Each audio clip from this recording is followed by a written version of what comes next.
Olá, seja bem-vindo aqui mais um vídeo, mais um episódio dessa série que nós temos feito na Palavra. A gente tem falado com os jovens sobre o livro de Romanos, a epístola do apóstolo Paulo, quando ele escreve então aos Romanos. Uma importante doutrina que salta aos nossos olhos, quando nós lemos o livro de Romanos, é a justificação pela fé. Aliás, o apóstolo Paulo ele dedica muito tempo desse livro falando a respeito desta importante doutrina, justificação pela fé. Mas quando nós vamos pensar, refletir sobre a justificação pela fé, nós precisamos, antes de mais nada, entender um pouquinho, eu vou falar rapidamente aqui, esse conceito do que é o pecado original, Porque nós estamos sendo justificados porque estávamos debaixo do pecado.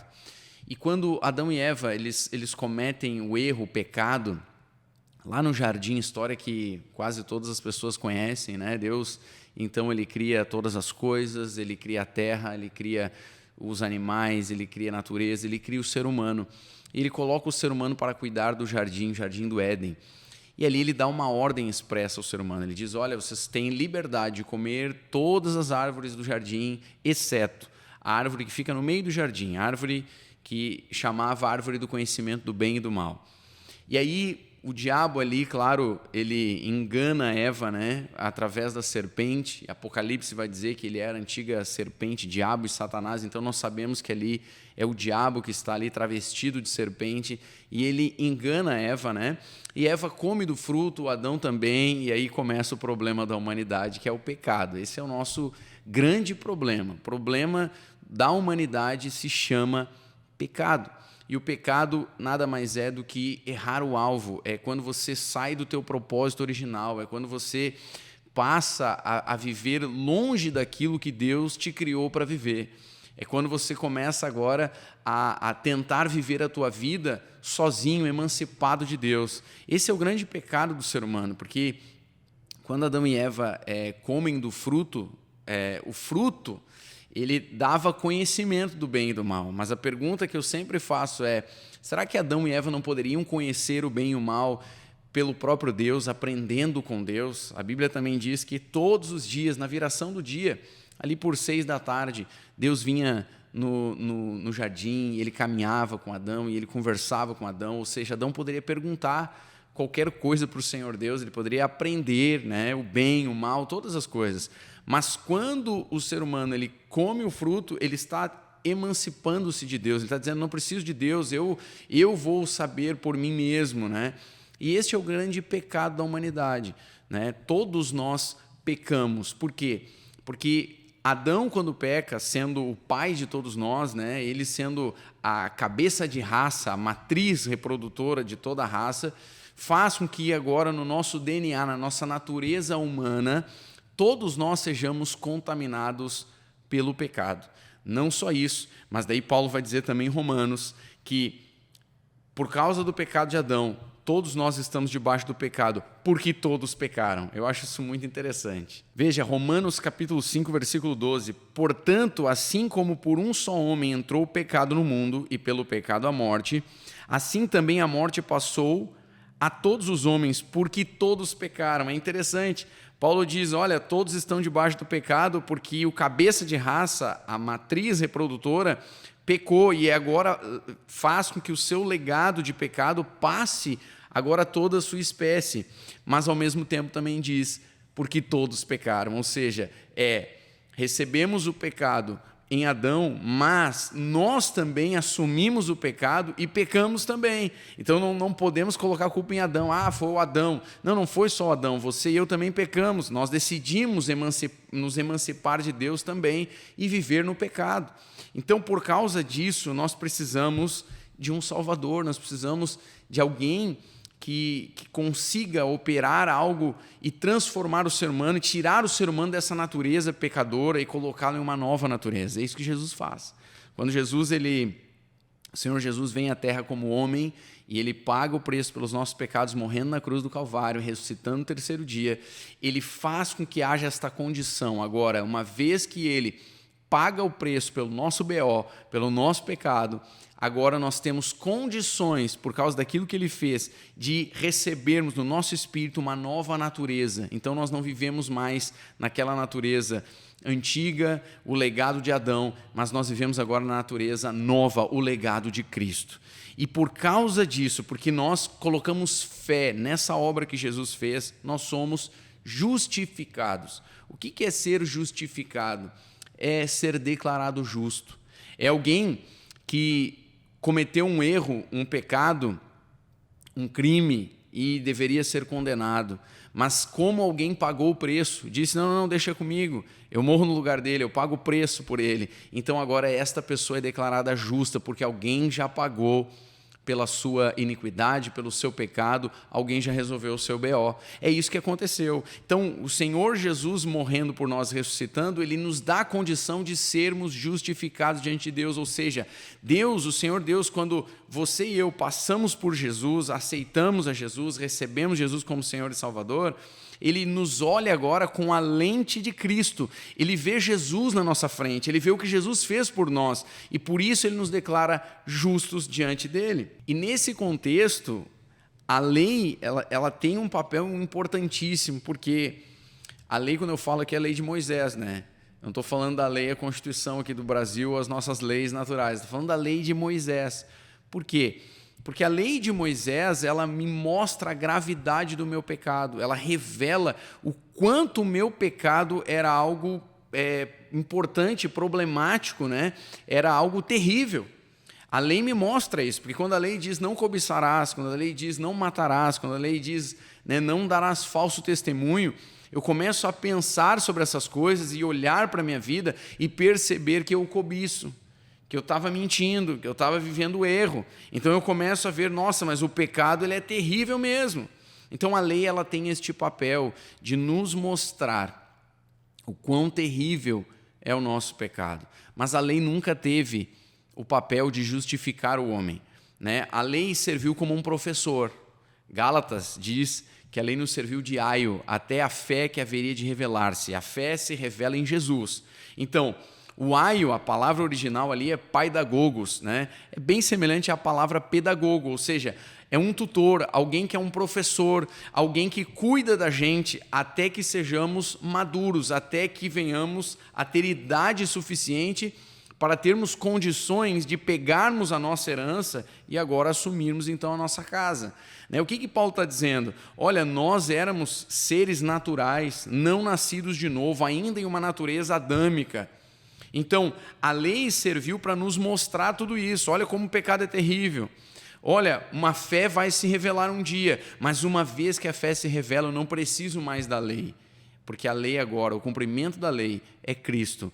A minha lei agora é a lei de Cristo. Então, agora em Jesus, a lei não conseguiu me justificar, mas ela me levou para Jesus, ela me conduziu a Jesus, ela cumpriu o seu papel. Só que agora em Jesus, por tudo aquilo que ele fez, eu posso colocar fé naquilo que ele realizou por mim, e fazendo isso, então, eu sou justificado diante de Deus. E por isso que nós temos Romanos capítulo 5, versículo 1, quando diz, justificados, pois, mediante a fé, temos paz com Deus, por intermédio de Jesus Cristo. Agora, algo que é importante, depois desse entendimento, é percebermos que tudo bem, eu sou justificado pela fé em Jesus, só que isso não quer dizer que eu posso viver no pecado. Vou viver então pecando, vou viver, eu sou justificado em Jesus, Jesus pagou o preço pelos meus pecados, agora eu posso viver de qualquer jeito. Não é isso que a palavra de Deus ensina, não é isso o que o apóstolo Paulo está nos ensinando. Quando nós lemos Romanos capítulo 6, nós vemos esse texto aqui. Que diremos, pois? Permaneceremos no pecado para que seja a graça mais abundante? De modo nenhum. Como viveremos ainda no pecado, nós, os que para ele morremos?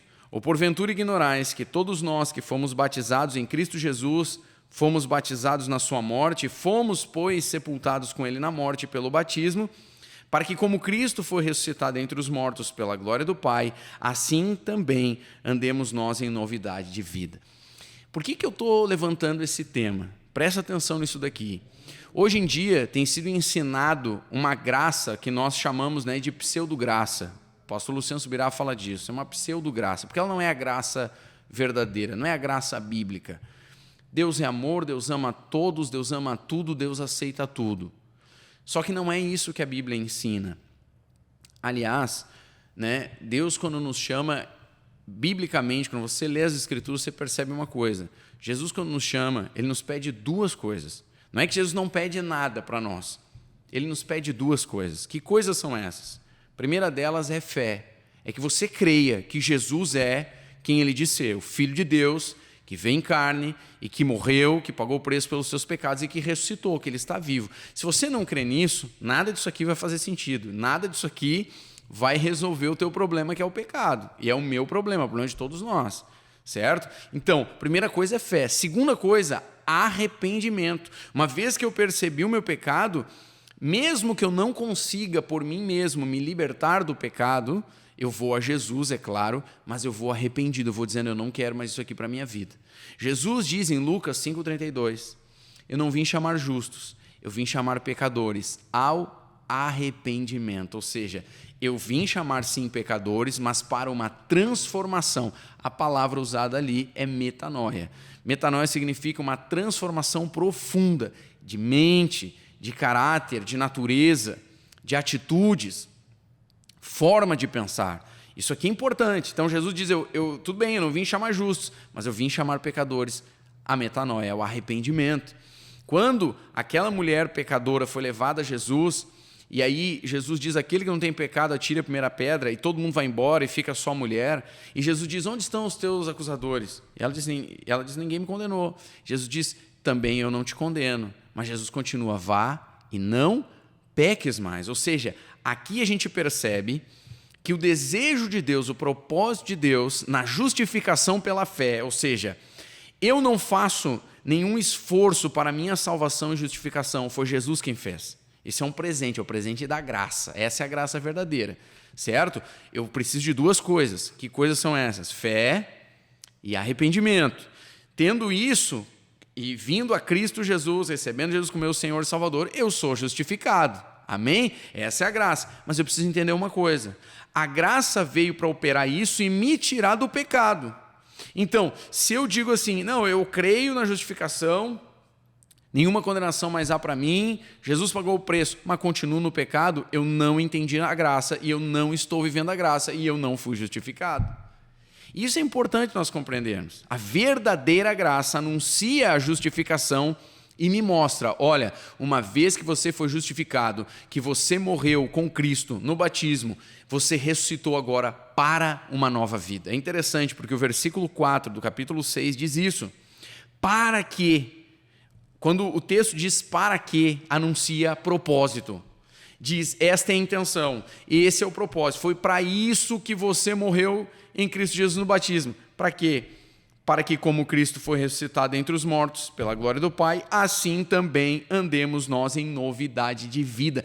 Então, note isso. A justificação pela fé, aquilo que Jesus fez por nós, quando cremos e nos arrependemos, nos traz agora a um entendimento. Que entendimento? Nós precisamos viver uma nova vida, longe do pecado, uma vida agora de santificação. Esse é o desejo para cada um, esse é o desejo de Deus para cada um de nós. Então, se nós estamos pregando uma graça barata, não, Deus aceita tudo, Deus aceita todos, não precisa mudar de vida, cuidado, não é isso que a Bíblia ensina. Paulo vai dizer, como é que nós vamos continuar no pecado se nós fomos exatamente livres do pecado pela graça que opera em nós, na obra de Jesus? Então, Paulo está dizendo, esse é o convite da graça, mudança de vida. Uma coisa importante, eu queria encerrar te dizendo isso, a respeito da graça, quando o Senhor Jesus ensina os seus discípulos a orar, em Mateus, no capítulo 6, ele diz algo importante naquela oração que conhecemos como a oração do Pai Nosso. Ele diz que nós devemos orar pedindo, Senhor, livra-nos do mal, livra-nos da tentação, pois Teu é o reino, o poder e a glória. Ou seja, a graça, ela não é só socorro para depois que pecamos. Nós até, por causa da nossa natureza humana, podemos cometer pecados. E sabemos que devemos ir a Jesus arrependidos e com fé, para que Ele nos perdoe e nos transforme. Agora, arrependimento significa o seguinte, a Bíblia diz, aquele que confessa e deixa, alcança a misericórdia. Não é alguém que vai lá, pede perdão e depois volta a cometer os mesmos pecados. Então, você pode até não ter força para vencer o pecado sozinho. Então, crê em Jesus e se arrependa. Peça ajuda a Jesus, Ele vai te ajudar. Então, o texto diz que nós não devemos só pedir perdão depois que pecamos, mas antes do pecado, antes da tentação, orarmos dizendo: Senhor, pela Tua graça, me fortalece, me ajuda para que eu não cometa o pecado. Esse é o desejo de Deus. A graça vem para operar, para nos ajudar a vivermos uma vida de santificação, uma vida agradável a Deus. Quando a Bíblia nos chama de santos, né? Santos são aqueles que são santificados. Não estou falando aqui de imagens, eu não estou falando aqui de santinho do pau oco, eu estou falando de santos, não de pessoas que não cometem mais nenhum erro sequer, nenhum mínimo erro sequer. Não, eu estou falando aqui daqueles que são justificados em Jesus, eles são conhecidos como santos, porque são santificados em Jesus. Agora entenda, a santidade é o resultado de um processo que chamamos de santificação. Então, quando eu entendi a graça, quando eu entendi o que Paulo está me ensinando em Romanos, eu entendo uma coisa: tudo o que Jesus fez na cruz, morrendo e ressuscitando, é para que eu agora viva longe do pecado e passe a viver uma vida agradável a Deus. Eu preciso de arrependimento, eu preciso de fé, mas eu também posso ir a Jesus e pedir ajuda na graça de Deus, para que antes do pecado eu receba auxílio, força, para vencer o pecado. Então, se você e eu fazemos isso, nós passamos a agradar a Deus, viver o oposto do que é o pecado. Em vez de errarmos o alvo, agora nós estamos andando exatamente no caminho que Deus tem para nós e nós certamente vamos acertar o alvo. Então, meu conselho para ti é: vá a Jesus com fé, vá a Jesus arrependido, vá a Jesus e busque na graça dele antes de ser tentado e antes de pecar, e certamente o Espírito Santo vai conceder a mim e a você graça para vencermos as tentações, para vencermos o pecado e para vivermos uma vida vitoriosa. Que Deus te abençoe e até a semana que vem, mais um episódio Caminhando aqui na Palavra.